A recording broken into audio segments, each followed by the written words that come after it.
Hello everyone. आज हम लोग एक नए तरीके से सीखते हैं सर्कुलर मोशन। इसके पहले वीडियो पड़ी हुई है, वहाँ पे बेसिक्स है। यहाँ पे थोड़ा सा एडवांस लेवल में हम लोग पढ़ेंगे, लेकिन वहाँ का भी वीडियो देखना ज़रूरी है क्योंकि कुछ कुछ चीज़ें मैं वहाँ से स्किप करूँगा। तो आइए देखते हैं कि हम लोग को क्या करना है, क्या पढ़ना है। ठीक है,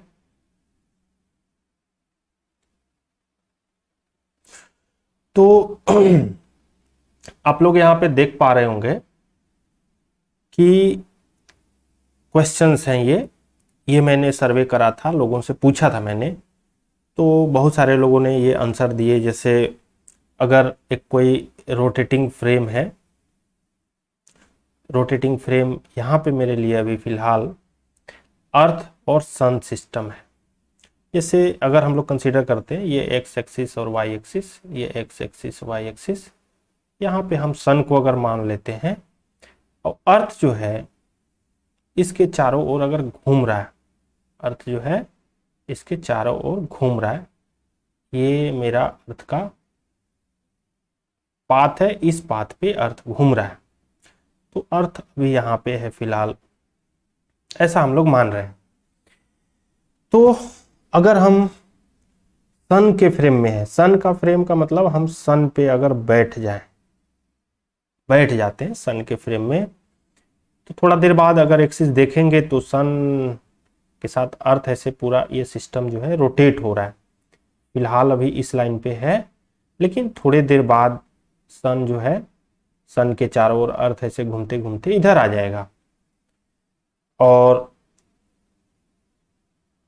ऐसा है, मतलब साथ में ये लाइनें इसे घूम रही हैं। मेरा कहने का मतलब समझिए। तो अगर हम रोटेटिंग फ्रेम में है, सन फ्रेम में है, सन के साथ अर्थ भी रोटेट हो रहा है ना ऐसे, लेकिन हम यहां से देखेंगे तब वो बात है। लेकिन मेरा क्वेश्चन ये है कि रोटेटिंग फ्रेम में हम हैं, हम सन पे हैं, तो हमें अर्थ कैसा रुका हुआ दिखेगा कि मूव करता हुआ दिखेगा, कैसा दिखेगा। दूसरी बात, सेंट्रीफ्यूगल फोर्स लग रहा है क्या अर्थ पे? अगर हम सन फ्रेम में हैं तो सेंट्रीफ्यूगल फोर्स लग रहा है क्या, ये भी मैंने पूछा था। अगर सन फ्रेम में हम हैं तो अर्थ भी रोटेट कर रहा है क्या, ये हमने पूछा था। मतलब अर्थ रुका हुआ है कि चल रहा है। और चौथी बात हमने भी पूछा था कि अगर हम अर्थ फ्रेम में हैं तो यहाँ पे सेंट्रीफ्यूगल फोर्स नहीं लग रहा है अर्थ पे, ये भी मैंने पूछा था। तो बहुत लोगों ने देख ही रहे हैं ये आंसर दिए हैं, लेकिन ये बहुत संतोषजनक आंसर है।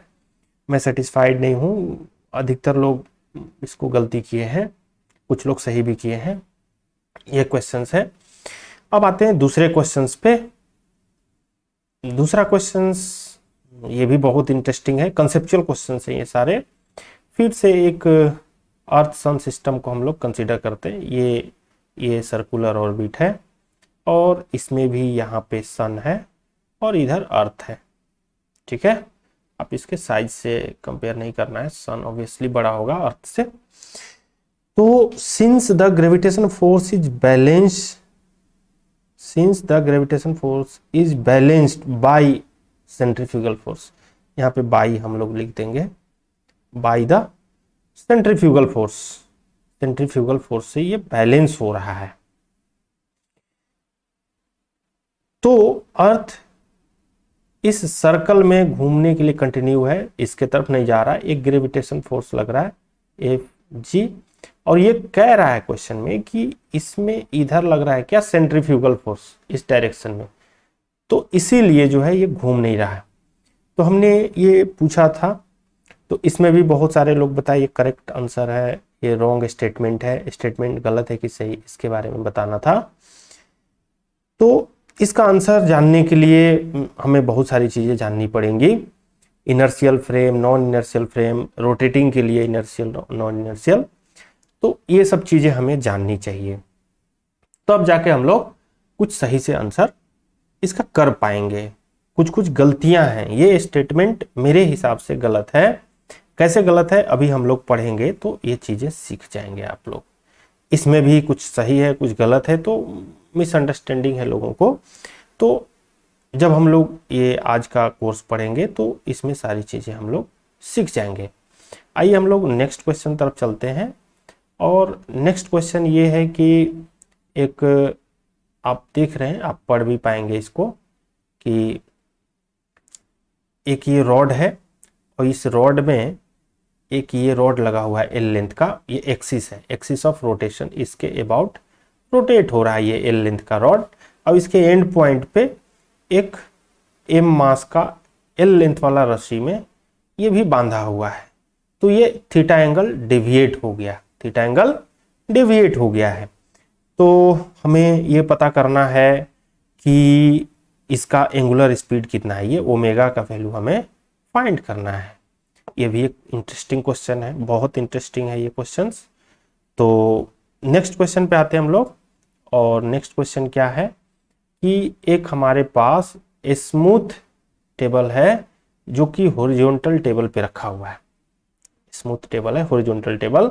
अगर इसको आप ड्रॉ करेंगे टेबल को तो कुछ इस तरह से ड्रॉ कर पाएंगे, ठीक है, इसको इस तरह से ड्रॉ कर पाएंगे।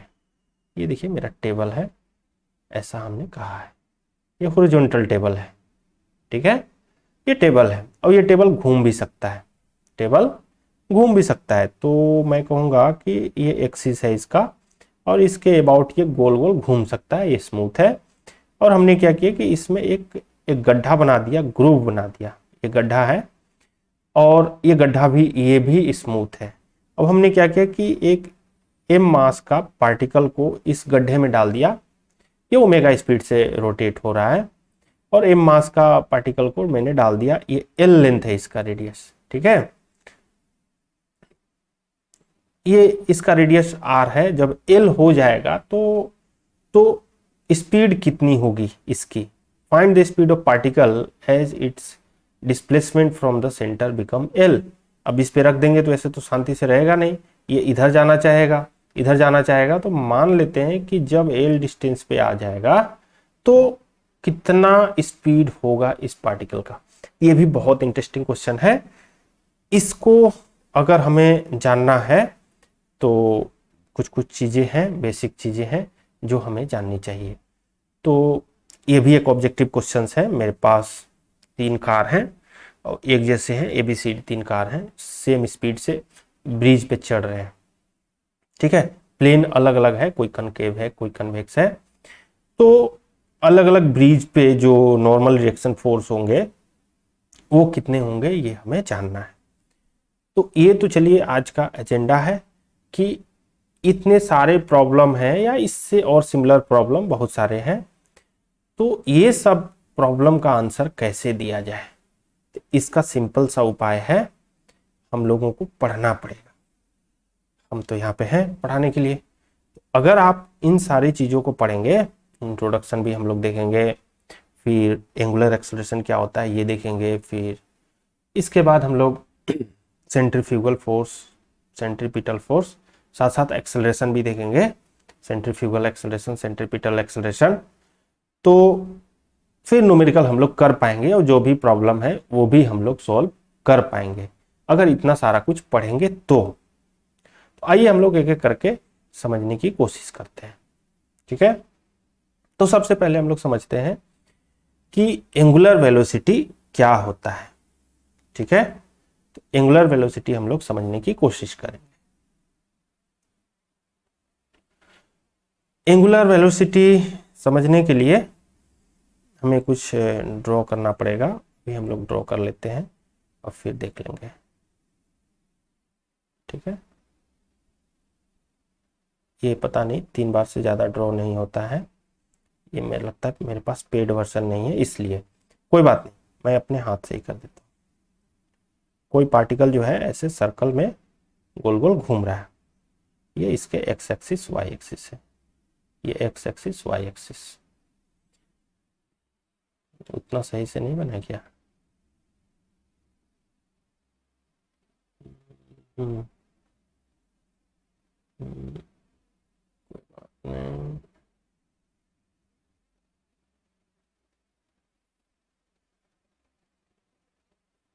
इसको भी बीच में करना पड़ेगा ना, तभी तो सही दिखेगा, अदरवाइज सही दिखेगा ही नहीं,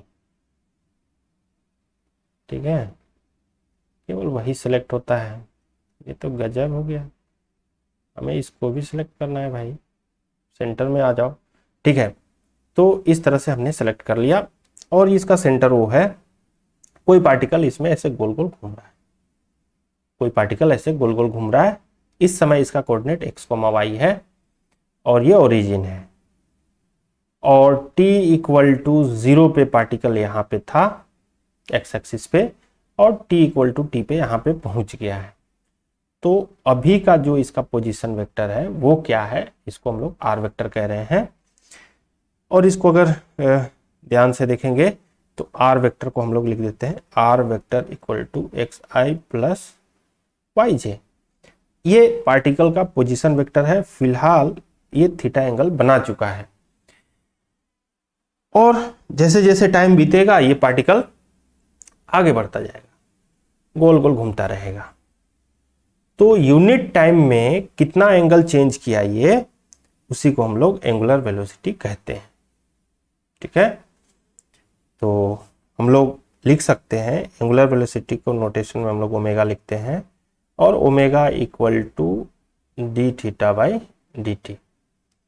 ये इंस्टेंटेनियस एंगुलर वेलोसिटी है, इसका कुछ डायरेक्शन होगा, डायरेक्शन के लिए हम लोग जानते हैं डायरेक्शन इसका कैसे निकालते हैं।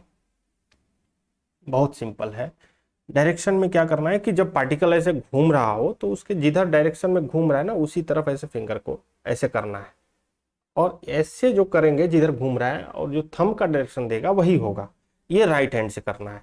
तो इस हमारा जो क्वेश्चन है, इस क्वेश्चन में क्या है कि ये पार्टिकल इधर से घूम रहा है ऐसे, तो हमने हाथ को ऐसे करके ऐसे घुमाएंगे तो जो थंब का डायरेक्शन होगा वो आउटवर्ड होगा। मींस इस केस में आउटवर्ड को हम लोग डॉट लिख के ऐसे लिखते हैं, तो आउटवर्ड डायरेक्शन, और ऐसे क्रॉस करेंगे तो इनवर्ड डायरेक्शन।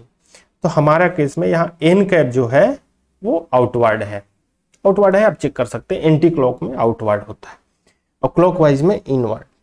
क्लॉकवाइज अगर घड़ी जैसे घूमती है वैसे देखेंगे तो इनवर्ड होगा।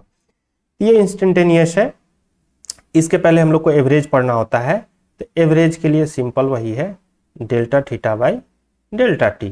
एन कैप यहाँ भी होगा तो डायरेक्शन हम लोग ठीक वैसे ही निकालेंगे। ये इसका यूनिट आप लोग खूब बढ़िया से जानते हैं। अब आइए है समझते हैं कि इसमें और भी चीजें हमें जानने की जरूरत है। पार्टिकल का ये पोजीशन वेक्टर है, पार्टिकल का क्या है, ये पोजीशन वेक्टर है। तो पार्टिकल का वेलोसिटी क्या है, पार्टिकल का वेलोसिटी क्या है, तो पार्टिकल का एंगुलर वेलोसिटी ये है। तो अब हम लोग पार्टिकल का वेलोसिटी ढूंढ के देखते हैं। पार्टिकल वेलोसिटी v, अगर v हमें चाहिए तो इसके लिए हमें करना क्या पड़ेगा, हम लोग जानते हैं v इक्वल टू होता है dr बाई dt। यहां से हम लोग r को डिफ्रेंशिएट करेंगे तो हमें मिल जाएगा। ठीक है, एक चीज और है, x का वैल्यू क्या है, y का वैल्यू क्या है। तो x जो मेरा है वो r magnitude cos theta and y क्या है r sin थीटा है। ध्यान से देखिए, तो यहां पे हम लोग लिख सकते हैं r cos theta i r sin theta j, हम लोग ऐसा लिख सकते हैं। ये r कैप है, इसका पुराना वीडियो आप देखिए, मैं लिंक में ऐसे रख दूंगा इसका डिस्क्रिप्शन में या ऊपर आई बटन पे। तो इसको अगर ध्यान से देखेंगे तो इस r वेक्टर को हम लोग कैसा लिख सकते हैं, r कैप। तो यहाँ पे r कैप क्या है, किधर की ओर r कैप है, तो इधर ही r कैप है, ये r कैप है, जिधर वेक्टर है उधर ही r कैप होता है। तो r कैप मेरा देखा जाए ध्यान से तो cos theta i cap plus sin theta j cap है। ये हमने पुराने वीडियो जब सिखाए थे सर्कुलर मोशन उसमें खूब बढ़िया से हम लोगों ने देखा है। तो ये है, क्या टाइम के साथ r कैप चेंज हो रहा है, हाँ टाइम के साथ r कैप चेंज हो रहा है, क्योंकि थीटा चेंज हो रहा है टाइम के साथ, तो r कैप भी चेंज हो रहा है। ठीक है, इस जगह पे अगर पार्टिकल को देखा जाए तो इस जगह पे दो वेलोसिटी है, एक पार्टिकल का इधर की ओर वेलोसिटी, इसको हम लोग टेंजेंशियल वेलोसिटी कहते हैं, एक इधर की ओर वेलोसिटी है जिसको हम लोग रेडियल वेलोसिटी कहते हैं। तो यहाँ पे दोनों तरह की वेलोसिटी है और दोनों तरह की वेलोसिटी यहाँ पे मिल जाएंगी। एक रेडियल वेलोसिटी मिल जाएंगी और एक टेंजेंशियल वेलोसिटी या थीटा तरफ का वेलोसिटी, थीटा कैप बोलते हैं हम लोग इसको। तो ये हम ढूंढेंगे तो ये हमें वेलोसिटी मिल जाएंगी। वो पुराना वीडियो को एक बार आप देखिए, यहाँ पे अगर हम करेंगे तो थोड़ा सा समय लग जाएगा, तो बेटर होगा पुराना वीडियो देख लीजिए। चलिए बहुत बढ़िया, अब बढ़ते हम लोग आगे। आगे बढ़ते हैं और देखते हैं कि आगे क्या हमारा गिवन है।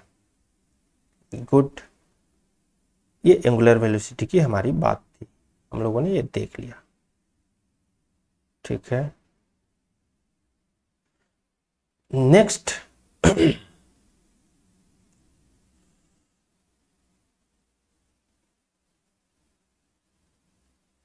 एंगुलर वेलोसिटी के साथ साथ हमें एंगुलर एक्सेलरेशन भी सीखना पड़ता है। एंगुलर एक्सेलरेशन, तो एंगुलर एक्सेलरेशन क्या होता है?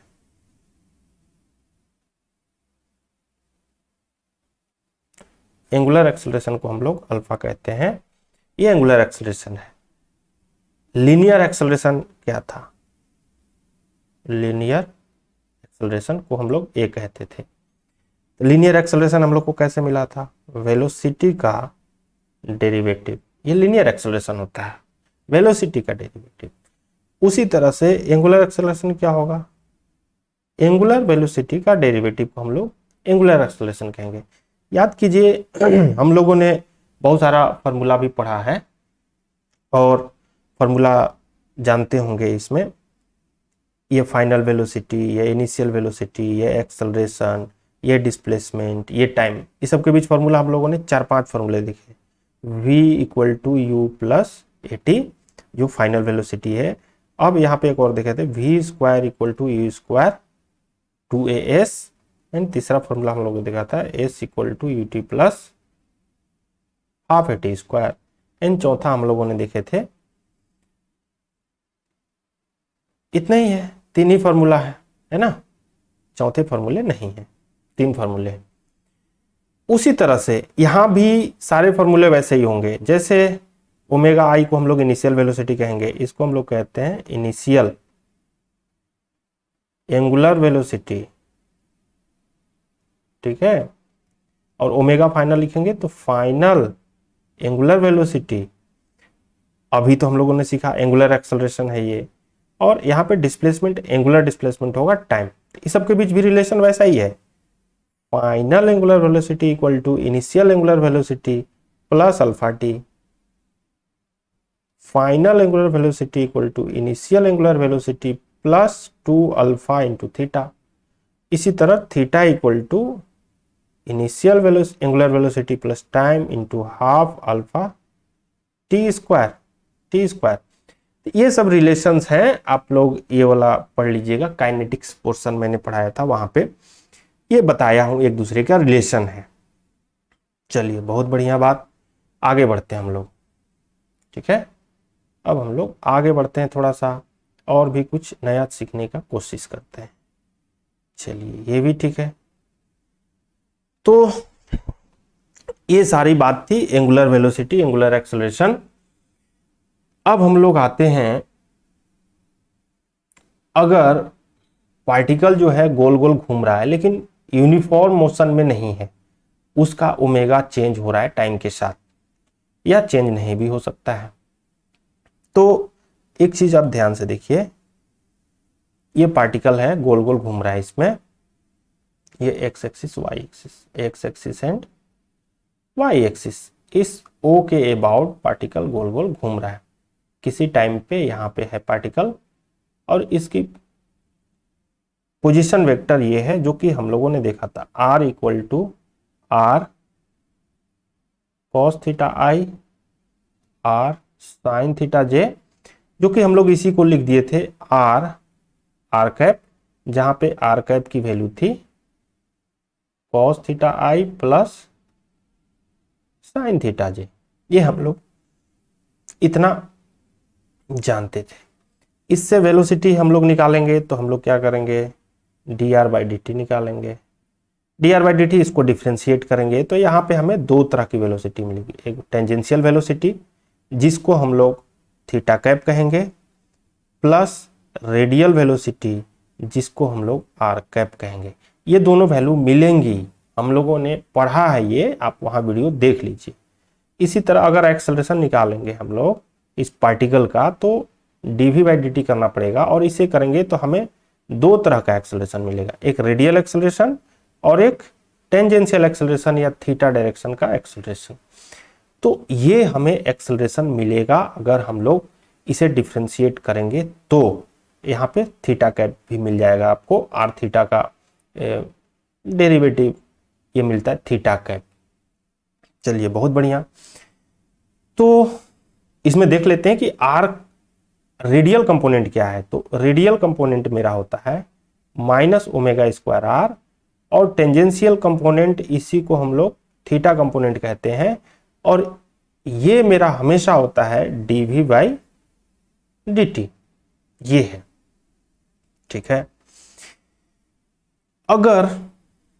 अगर पार्टिकल यूनिफॉर्म वेलोसिटी से घूम रहा है, यूनिफॉर्म वेलोसिटी मतलब वेलोसिटी कांस्टेंट है, उसका स्पीड कांस्टेंट है, ओमेगा भी कांस्टेंट है। अगर स्पीड कांस्टेंट तो ओमेगा भी कांस्टेंट, अगर ओमेगा कांस्टेंट है तो स्पीड भी कांस्टेंट, स्पीड कांस्टेंट है तो यूनिफॉर्म के लिए, यूनिफॉर्म मोशन के लिए क्या होगा, जब यूनिफॉर्म मोशन होगा तो उस केस में, अभी हम लोगों ने देखा है यूनिफॉर्म मोशन के केस में पार्टिकल का जो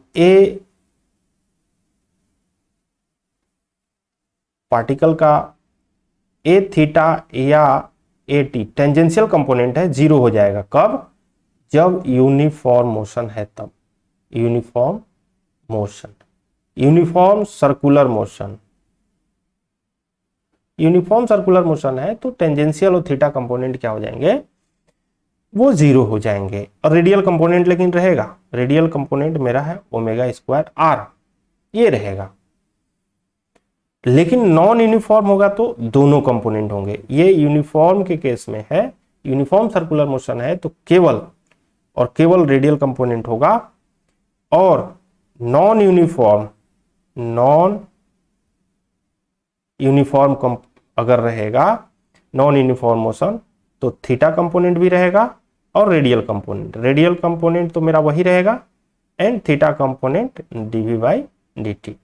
तो ये दो तरह के एक्सेलरेशन है, इनको आपको समझना पड़ेगा।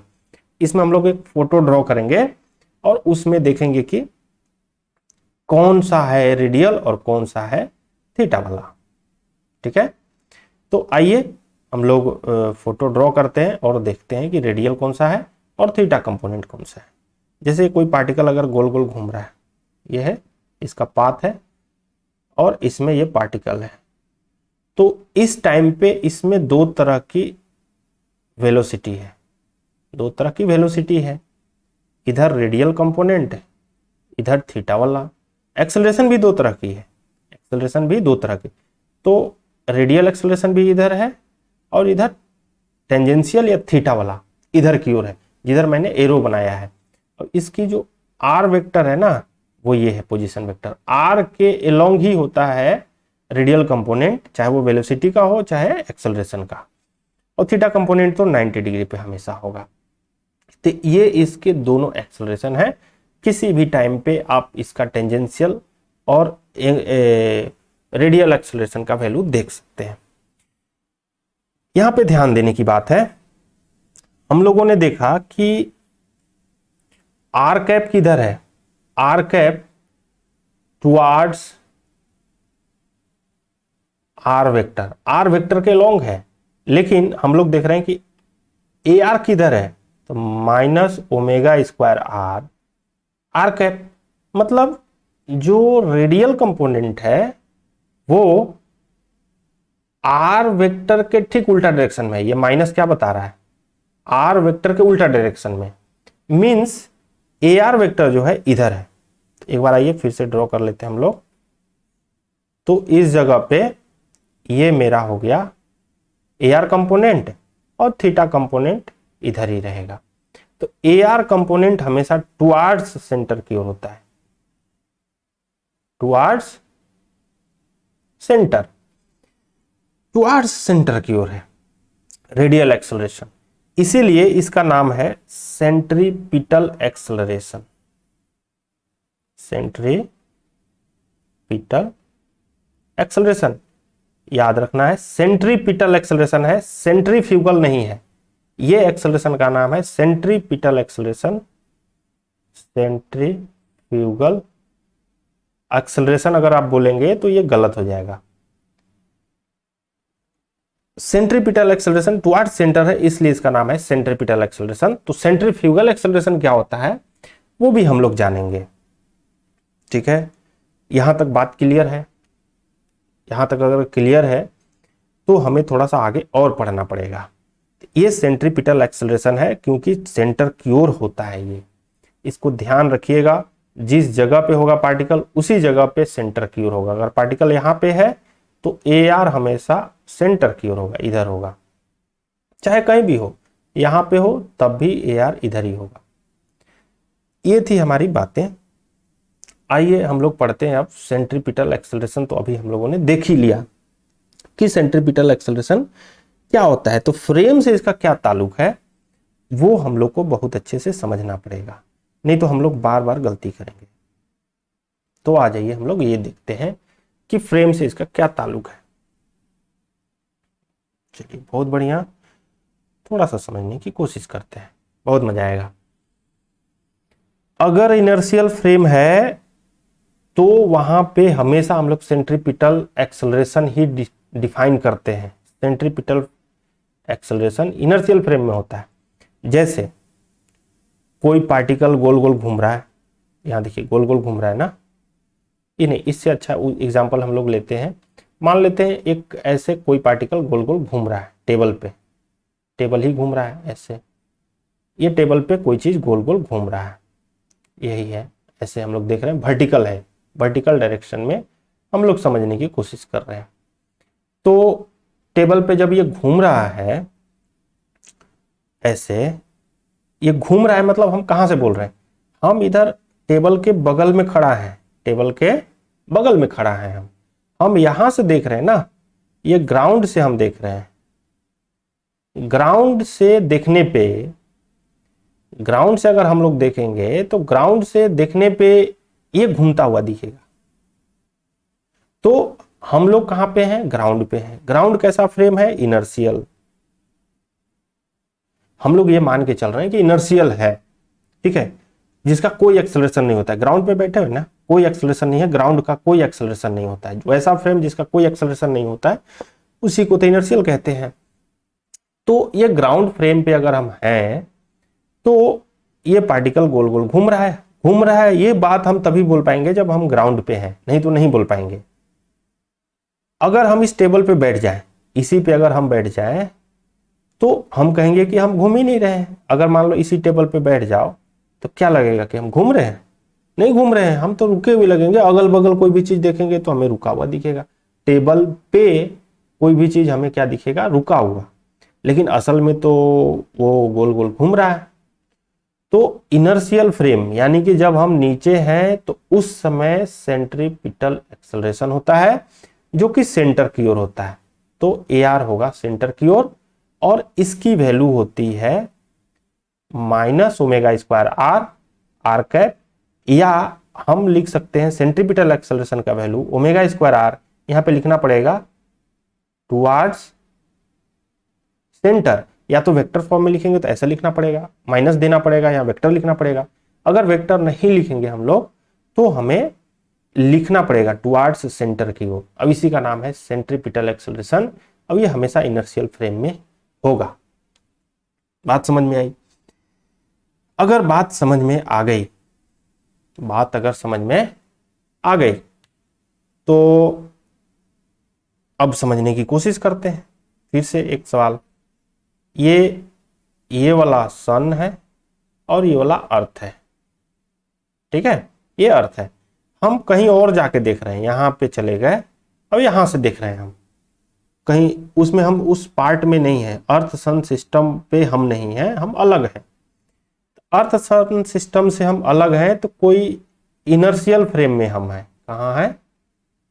इनर्शियल फ्रेम में। जब इनर्शियल फ्रेम में है तो इस पे कौन सा फोर्स लगेगा? जब हम इनर्शियल फ्रेम में रहेंगे तब। इधर सन पे नहीं रहना पड़ेगा, सन अर्थ से हमें दूर रहना पड़ेगा, कहीं और से देखेंगे, हम सन के फ्रेम में नहीं जाएंगे। जैसे यहाँ टेबल पे बैठ गए तो टेबल पे नहीं थे ना, हम टेबल से बाहर से, तो सन फ्रेम पे हम रहेंगे तो उस केस की अलग बात है, हम बाहर हैं, ये अर्थ सन सिस्टम से हम बाहर हैं। तो अभी जो अर्थ पे फोर्स लगेगा उसका नाम होगा सेंट्रीपिटल एक्सेलरेशन। समझ गए? सेंट्रीपिटल एक्सेलरेशन अर्थ पे तभी लगेगा जब हम अर्थ सन के फ्रेम में नहीं रहेंगे, कहीं और रहेंगे हम, तब उस पे सेंट्रीपिटल एक्सेलरेशन रहेगा, क्योंकि हम जिस फ्रेम में हैं वो इनर्शियल फ्रेम है। तो मुझे पूरा उम्मीद है कि इनर्शियल फ्रेम में सेंट्रीपिटल एक्सेलरेशन होता है। ये बातें आपको समझ में आ गई होंगी। ठीक है, अब आते हैं हम लोग नेक्स्ट स्लाइड पे। और जैसा कि आप देख लिए ये अर्थ सन सिस्टम है, तो इस पे सेंट्रीपिटल फोर्स कैसे लगता है? जब हम लोग इनर्शियल फ्रेम में होते हैं तभी लगता है, और ये रियल फोर्स होता है, इसमें कोई दो मत वाली बात नहीं है। तो सेंट्रीपिटल फोर्स रियल फोर्स होता है, यहाँ पे हम लोगों को लिखना पड़ेगा सेंट्रीपिटल फोर्स रियल फोर्स। तो यहाँ पे लिख देते हैं रियल फोर्स होता है ये सेंट्रीपिटल फोर्स, सेंट्रीपिटल फोर्स ये रियल फोर्स होता है। तो इसकी वैल्यू इतनी होती है, टुवार्ड्स सेंटर होता है। ये तीन बातें हमें ध्यान रखनी है। ठीक है, अब आते हैं हम लोग आगे नेक्स्ट स्लाइड पे, और हम लोग देखते हैं कि आगे क्या है। आगे हम लोग आ गए और यहाँ पे है सेंट्रीफ्यूगल एक्सेलरेशन। ये क्या होता है? तो सेंट्रीफ्यूगल एक्सेलरेशन हमेशा नॉन इनर्शियल फ्रेम में होगा। कहाँ होगा? नॉन इनर्शियल फ्रेम में। ये अगर नॉन इनर्शियल फ्रेम है, नॉन इनर्शियल फ्रेम मतलब, फिर से सेम उदाहरण लेंगे, ये टेबल है, ये रोटेट हो रहा है ऐसे। अब ये रोटेट हो रहा है तो यहाँ पे कोई मास है, वो भी ऐसे घूम रहा है इसके साथ साथ। तो हम अगर बाहर हैं, ग्राउंड पे हैं, तो हम इनर्शियल फ्रेम में हैं, यहाँ से हमें नहीं देखना है। हमें क्या करना पड़ेगा? हमें इस टेबल पे बैठ जाना पड़ेगा। अब टेबल पे बैठेंगे, अब देखिए जब हम यहाँ से देख रहे हैं तो ये जो टेबल फ्रेम है वो गोल गोल घूम रहा है। टेबल फ्रेम, ये जो टेबल फ्रेम है वो रोटेटिंग है। कैसा है? रोटेटिंग है। रोटेटिंग है मेरा जो टेबल फ्रेम है वो रोटेटिंग है। अब रोटेटिंग है मतलब उसमें एक्सेलरेशन है, रोटेट कर रहा है। यहां से हम देख रहे हैं, नीचे से ही देख रहे हैं, हम ग्राउंड से देखेंगे, ग्राउंड से ऑब्जर्व किए, रोटेटिंग है मतलब इसमें एक्सेलरेशन है, एक्सेलरेशन जीरो नहीं है। तो हम लोग जानते हैं कि वैसा फ्रेम जिसमें एक्सेलरेशन जीरो नहीं होता है उसको हम लोग बोलते हैं नॉन इनर्शियल फ्रेम। यहाँ पे नॉन इनर्शियल फ्रेम हो गया ये। अगर हम टेबल पे हैं तब, जब टेबल पे हैं ये नॉन इनर्शियल फ्रेम है, तो अभी हम लोग एक और चीज सीखने की कोशिश करेंगे। जब टेबल पे हैं और ये नॉन इनर्शियल फ्रेम है तो इस पे कोई ना कोई फोर्स लग रहा होगा। हम टेबल पे बैठ के और देख रहे हैं तो इस पे कोई ना कोई फोर्स लगेगा। और हम लोग खूब बढ़िया से जानते हैं कि अगर हम नॉन इनर्शियल फ्रेम में हैं और नॉन इनर्शियल फ्रेम से जो डायरेक्शन होगा एक्सेलरेशन का, अगर उस फ्रेम में बैठ जाए तो उस पे एक अलग अपोजिट एक्सेलरेशन काम करेगा, जिसे हम लोग कहेंगे सेंट्रीफ्यूगल एक्सेलरेशन। तो इधर की ओर है सेंट्रीफ्यूगल एक्सेलरेशन, तो इसी का नाम है सेंट्रीफ्यूगल एक्सेलरेशन। सेंट्रीफ्यूगल एक्सेलरेशन ये किधर है? Original acceleration non inertial frame में बैठ के देखेंगे और जिधर एक्सेलरेशन होगा ओरिजिनल एक्सेलरेशन के ठीक उल्टा डायरेक्शन में होता है। हम लोग खूब जानते हैं ये सीडो एक्सेलरेशन किधर होता है? ओरिजिनल एक्सेलरेशन के ठीक उल्टा डायरेक्शन में होता है। तो ये किधर है? अवे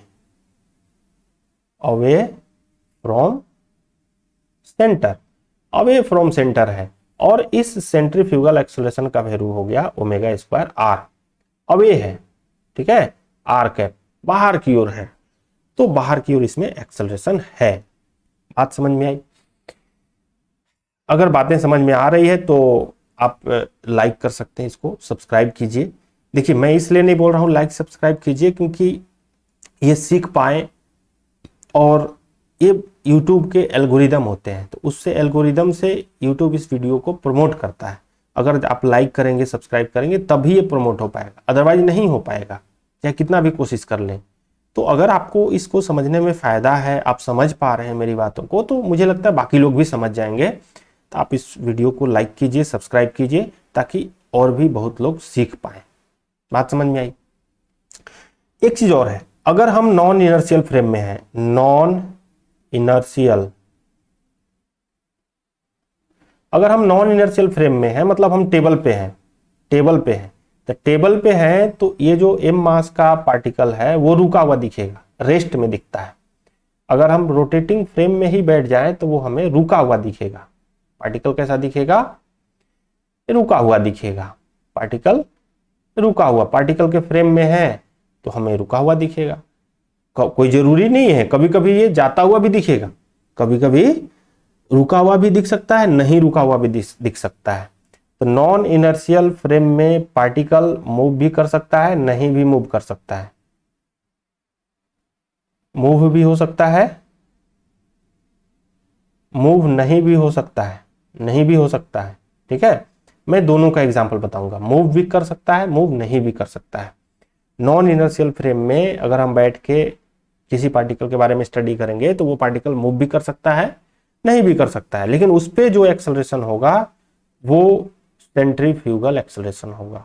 अगर इसको रोकने के लिए कोई होगा इधर उल्टा डायरेक्शन में एक्सेलरेशन, अगर सेम हो जाए तब तो वो रुका हुआ रहेगा, और नहीं तो वो मूव करेगा। बात समझ में आई? तो कोई ऐसा हम लोग एग्जांपल देखेंगे कि क्या हो रहा है इसमें। तो सेंट्रीफ्यूगल फोर्स हमेशा अवे फ्रॉम सेंटर होगा। सेंट्रीफ्यूगल फोर्स हमेशा फ्रेम के जो एक्सेलरेटेड फ्रेम है, जो रोटेटिंग फ्रेम है, उसमें हम लोग बैठ के देखते हैं, तो हम नॉन इनर्शियल में होते हैं, और फिर बाकी उसमें हम लोग उस कोई भी चीज की पढ़ाई करते हैं। बात समझ में आई? इसमें 2-3 मैंने बात बताया कि एक्सेलरेशन तो जीरो नहीं होना चाहिए, अवे फ्रॉम सेंटर होगा सेंट्रीफ्यूगल, और उसकी वैल्यू ओमेगा स्क्वायर आर ही होती है, और ये स्यूडो फोर्स होता है। एक चीज और ध्यान दीजिएगा, जो सेंट्रीफ्यूगल फोर्स है ये स्यूडो एक्सेलरेशन है। ठीक है, स्यूडो एक्सेलरेशन है, इसको बोलते हैं स्यूडो एक्सेलरेशन, लेकिन जो हमने सेंट्रीपिटल देखा था वो रियल एक्सेलरेशन था। तो ये तो हुआ थ्योरेटिकल पार्ट। अगर आप इतना थ्योरेटिकल पार्ट को जान पाए हैं तो अब जो है आप क्वेश्चंस को बना सकते हैं, बाकी क्वेश्चंस को बना सकते हैं। अब आते हैं हम लोग फोर्स के बारे में समझने की कोशिश करते हैं कि फोर्स क्या क्या होते हैं, कितने तरह के फोर्स होते हैं। तो अगर फिर से इनर्शियल फ्रेम में हम हैं, ये देखिए इनर्शियल फ्रेम में है, ये टेबल पे कोई रखा हुआ है, हम टेबल पे नहीं है, हम तो ग्राउंड पे हैं। अगर हम ग्राउंड पे हैं और ये गोल गोल घूम रहा है पार्टिकल, तो इस पे एक फोर्स लगेगा जो कि सेंटर की ओर लगेगा। किधर लगेगा? सेंटर की ओर। तो हम कहेंगे कि इस पे सेंट्रीपिटल फोर्स लग रहा है। इस पे कौन सा फोर्स लग रहा है? Centripetal force. ये रियल फोर्स है, अब ये सेंट्रीपिटल फोर्स है, सेंटर की ओर लगेगा। बात समझ में आई? तो इसको हम लोग कहते हैं सेंट्रीपिटल फोर्स। एक्सेलरेशन था इसलिए centripetal acceleration, force equal to mass into centripetal acceleration. अगर सेंट्रीपिटल एक्सेलरेशन है उस मास से मल्टीप्लाई कर देंगे तो जो हमें फोर्स मिलेगा वो सेंट्रीपिटल एक्सेलरेशन होगा। असल में ये भी उल्टे डायरेक्शन में होता है, ये भी उल्टे डायरेक्शन में होगा। सेंट्रीपिटल एक्सेलरेशन, चूंकि ये उल्टा डायरेक्शन में है, अवे नहीं है, टुवार्ड्स है, तो टुवार्ड्स होने से हम लोग उस पे फोर्स भी सेंटर की ओर लगेगा। ये भी रियल फोर्स है। ये कैसा फोर्स है? Real force. ये रियल फोर्स है। हम बाहर रहेंगे तो हमें दिखेगा कि अंदर की ओर फोर्स लग रहा है। ये भी रियल फोर्स है। और सेंट्रीपिटल एक्सेलरेशन जो हम लोग जानते हैं minus omega square R towards centre है, इसलिए माइनस में वैल्यू दे देगा, तो यहाँ पे हमें प्लस लिखना पड़ेगा क्योंकि यहाँ पे हमने माइनस दे दिया है। तो ये इस चीज को भूलना नहीं है, ठीक है, टुवर्ड्स सेंटर। या तो आप ये लिखिए या तो यहाँ पे माइनस लिखिए, ठीक है। अब आते हैं हम लोग नेक्स्ट स्लाइड पे और नॉन इनर्शियल फ्रेम में सेंट्रीफ्यूगल फोर्स को समझने की कोशिश करते हैं। अगर नॉन इनर्शियल फ्रेम है, नॉन इनर्शियल फ्रेम, ठीक है, non inertial frame in the sense कि इसको मैं पहले मिटा लूं, एक ही झटके में मिटा देते हैं, इतना क्या करना। जैसे ये टेबल रोटेट हो रहा है, ठीक है, ये ऐसे रोटेट हो रहा है, यहाँ पे कोई एम मास का पार्टिकल रखा हुआ है, हम इस टेबल पे बैठ गए, मतलब हम नॉन इनर्शियल फ्रेम में हैं, टेबल फ्रेम में नॉन इनर्शियल फ्रेम में हम हैं, और इस पे इस पार्टिकल पे जो फोर्स लगेगा नॉन इनर्शियल फ्रेम में एक्सेलरेशन बाहर की ओर है, इसलिए फोर्स भी बाहर की ओर लगेगा, और इस फोर्स का नाम हो जाएगा centrifugal force, centrifugal.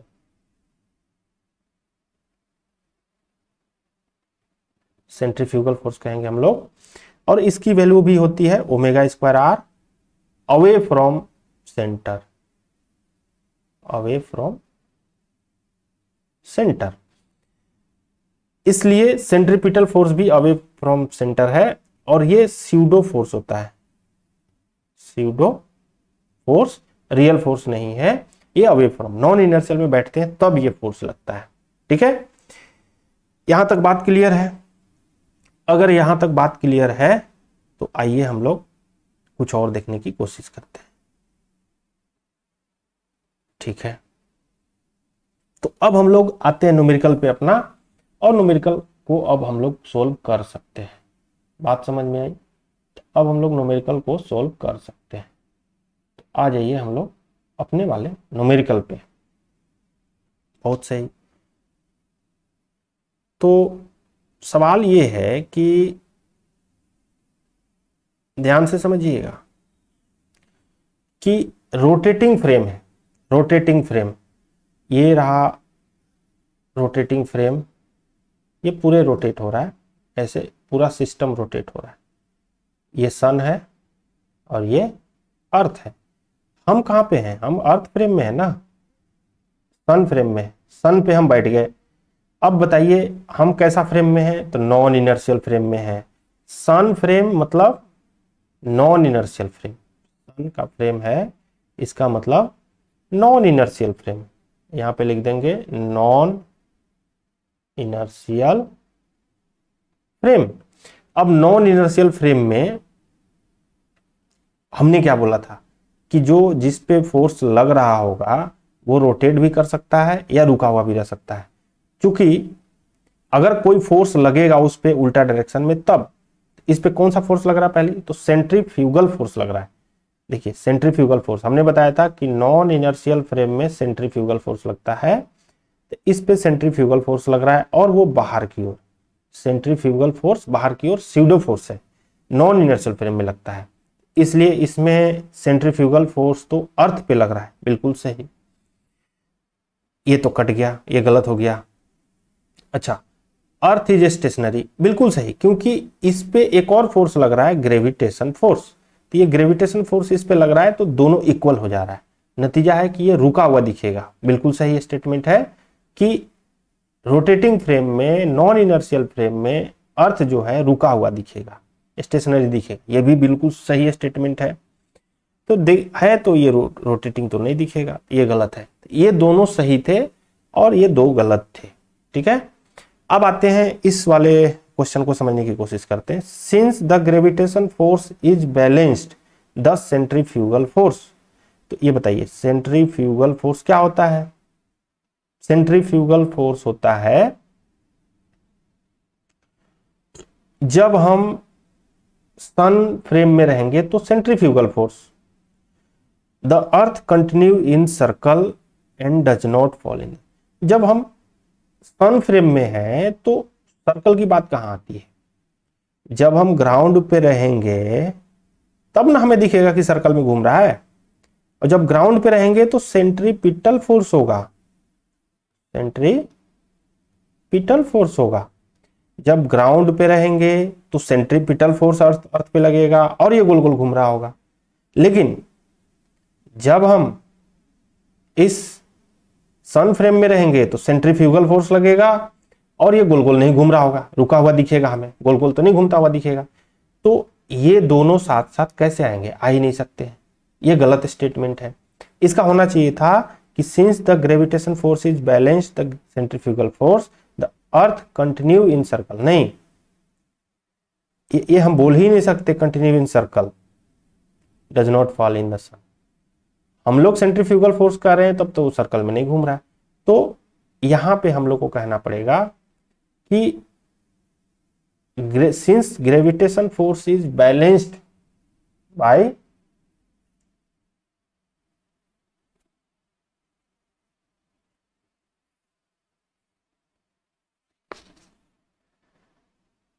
Gravitation force से बैलेंस हो ही नहीं रहा है, वहां तो रुका हुआ है।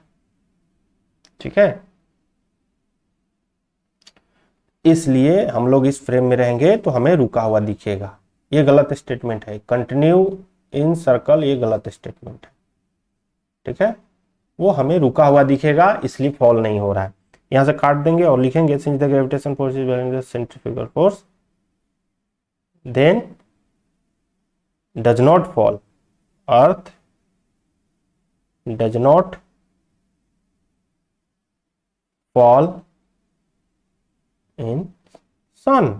रोटेशन की बात ही नहीं करेंगे। रोटेशन की बात क्यों करेंगे हम? ये वाला स्टेटमेंट कब सही है? ये स्टेटमेंट तभी सही है जब हम लोग सन फ्रेम में हैं। और जब सन फ्रेम में है तो रोटेशन की बात कहां होती है? होती ही नहीं है। ठीक है, सन फ्रेम में रोटेशन की बात नहीं होती है। तो ये कंसेप्चुअल क्वेश्चन थे।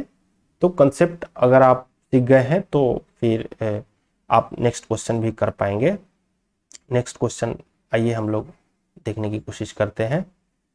अब जो भी चीज हम लोगों ने पढ़ा है वही चीज इसमें अप्लाई करना है।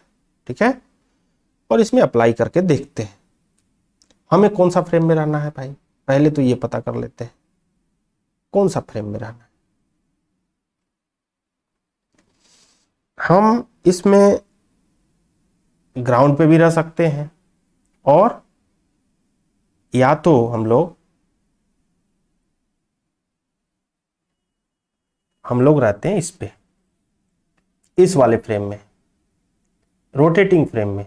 आइए एक एक करके दोनों को हम लोग समझते हैं। ठीक है, आ जाइए। Rotating frame in non inertial frame. Non inertial frame में इस पे कौन सा फोर्स लग रहा होगा? इस पे एक फोर्स लग रहा होगा जिसको हम लोग बोलेंगे centrifugal force. Non inertial frame में लगता है सेंट्रीफ्यूगल फोर्स। तो यहाँ पे सेंट्रीफ्यूगल फोर्स का वैल्यू होगा ओमेगा स्क्वायर आर। अगर ये थीटा है, ये एल है, तो ये कितना होगा? ये एल साइन थीटा, ये एल कॉस थीटा, ये एल साइन थीटा। तो यहाँ पे हो जाएगा एल साइन थीटा। तो आर का वैल्यू क्या हो जाएगा? Omega square L plus L sine theta. ये आर है क्योंकि इस एक्सिस के बाद घूम रहा है। ये बाहर की ओर लग रहा है। किधर लग रहा है? बाहर की ओर। इस पे तो और कोई फोर्स है ही नहीं, तो ये फोर्स इतना लग रहा है। ठीक है, फिर भी ये बैलेंस है। फिर भी क्या है? ये बैलेंस है। इस पे अगर हम फ्री बॉडी डायग्राम बनाएंगे तो एक टेंशन लग रहा है और एक नीचे की ओर mg लग रहा है। एक हम लोग इधर की ओर रहेंगे और इधर की ओर omega square L plus L sine theta. और ये रुका हुआ है। ये क्या है? रुका हुआ है। ये तो कहीं जा नहीं रहा है। हम तो कौन सा फ्रेम में है? नॉन इनर्शियल फ्रेम में। और नॉन इनर्शियल फ्रेम में रुका हुआ रहता है, मतलब ये रुका हुआ है। हम ग्राउंड से देखेंगे तो अलग से सॉल्व होगा। तो ये रुका हुआ है। रुका हुआ है मतलब इसके दो कंपोनेंट जो है हम लोग को इसी में लिखना पड़ेगा। एक ऊपर हो जाएगा, ये थीटा होगा, तो टी कोस थीटा और इधर की ओर हो जाएगा टी साइन थीटा। तो वर्टिकल कंपोनेंट को इक्वेट करेंगे तो T sine theta equal to M G, और हॉरिजॉन्टल कंपोनेंट को यहाँ कॉस होगा, और हॉरिजॉन्टल कंपोनेंट को करेंगे T sine theta equal to omega square L plus L sine theta. यहां से हम लोग ये देखिए पहला इक्वेशन, ये दूसरा इक्वेशन, ये सबको सॉल्व करके, इसमें दो वेरिएबल है, इसमें कौन कौन सा वेरिएबल है, टी वेरिएबल है और ओमेगा वेरिएबल है, तो हमें टी भी मिल जाएगा और ओमेगा भी मिल जाएगा। ये दोनों को हम लोग खोजेंगे तो हमें वैल्यू मिल जाएगा, जो कि हमें ओमेगा पूछा था, तो आप आंसर इससे मिला सकते हैं। बात समझ में आई? अगर ये बात समझ में आ गई तो हम लोग अभी कौन सा फ्रेम में थे, नॉन इनर्शियल फ्रेम में, जो रोटेटिंग था उस फ्रेम में थे। ठीक है, अब आते हैं हम लोग दूसरे वाले फ्रेम में। मतलब अगर हम ग्राउंड पे रहेंगे तब कौन कौन से फोर्स इस पे लग रहा होगा ग्राउंड पे रहने पे। ठीक है, तो आइए हम लोग एक और सॉल्व करते हैं फॉर इनर्शियल फ्रेम के लिए। इनर्शियल फ्रेम में कौन कौन सा फोर्स लगेगा वो हम लोग देख लेते हैं। ये गोल गोल घूम रहा है, यहीं पे सॉल्व कर देते हैं। ये एल लेंथ है, ये भी एल लेंथ है, ये थीटा हम यहां से देख रहे हैं। इनर्शियल फ्रेम है, हम यहां से देखेंगे, ये हो जाएगा एल साइन थीटा, मतलब L plus L sine theta radius से घूम रहा है। जब यहां से देखेंगे तो ये रोटेटिंग है, अभी रुका हुआ नहीं दिख रहा है। जब ये रोटेटिंग है तो इस पे कौन सा फोर्स लग रहा है, एक फोर्स लग रहा है हमें अंदर की ओर। एक कौन सा फोर्स लग रहा है, अंदर की ओर, रेडियल फोर्स। और उस रेडियल फोर्स का वैल्यू कितना है, एम ए, ये रेडियल फोर्स है, रेडियल फोर्स। इसकी वैल्यू कितनी है, omega square L plus L sine theta. ये हो गई, बात समझ में आई। और कांस्टेंट ओमेगा से घूम रहा है, तो यहां से हम लोग ए आर तो हमें पता चल गया, तो ओमेगा का वैल्यू चाहिए हमें। ओमेगा का वैल्यू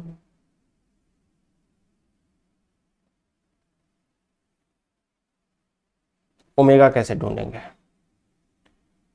यहां से ओमेगा ढूंढने में हमें दिक्कत हो रही है। ओमेगा ढूंढने में हमें दिक्कत हो रही है।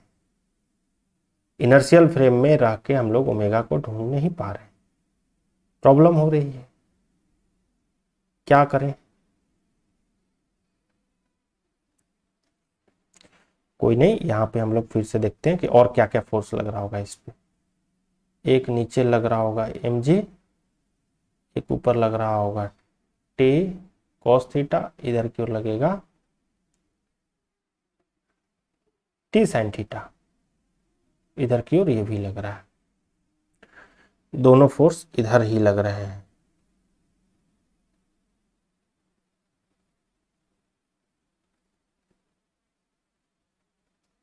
ये जो टी साइन थीटा है, असल में यही मेरा सेंट्रीपिटल फोर्स है। यही मेरा क्या है, सेंट्रीपिटल फोर्स है। बात समझ में आई। ये जो टी साइन थीटा है, यही मेरा सेंट्रीपिटल फोर्स है, यही सेंट्रीपिटल फोर्स है। क्यों वो गोल गोल घूम रहा है, सेंट्रीपिटल फोर्स के कारण। हम ग्राउंड पे है ना, ग्राउंड पे है मतलब गोल गोल घूम रहा है। गोल गोल क्यों घूम रहा है, वो टी साइन थीटा के कारण। टी साइन थीटा ही तो ये है ओमेगा स्क्वायर आर, तो हम लोग इसके जगह पे लिख देंगे T sine theta omega square L plus L sine theta and, और एक चीज और देख रहे हैं हम लोग, टी कॉस थीटा किसके बराबर है, एम जी के। ये दोनों इक्वेशन को फिर से हम लोग सॉल्व करेंगे तो हमें आंसर मिल जाएगा। इस तरह से हम लोग प्रॉब्लम को सॉल्व करते हैं। अगर कंसेप्ट अच्छे से पता है तो बाकी देखिए, बाकी फ्री बॉडी डायग्राम और जो भी मैं कर रहा हूं, इक्वेशन लिख रहा हूं, वो न्यूटन्स लॉ ऑफ मोशन पढ़े हैं, उसी के आधार पे कर रहे हैं। हम लोग अलग अलग फ्रेम में बैठ के ऐसा कर पा रहे हैं। इस तरह से आप सोल्व कर पाएंगे। मुझे बहुत इच्छा है कि आप जो है इस वाले क्वेश्चन को सॉल्व करके देखिए। अगर नहीं सॉल्व कर पा रहे हैं तो फिर मैं हेल्प कर दूंगा, लेकिन एक बार आप ट्राई मारिए। एक ये भी क्वेश्चन को आप लोग एक बार ट्राई मारिए, आप सोल्व कर पा रहे कि नहीं ये पता चलेगा अभी। ठीक है, तो इस तरह से आज हम लोग इतने ही पे बंद करते हैं क्लास, फिर हम लोग मिलते हैं नेक्स्ट डे।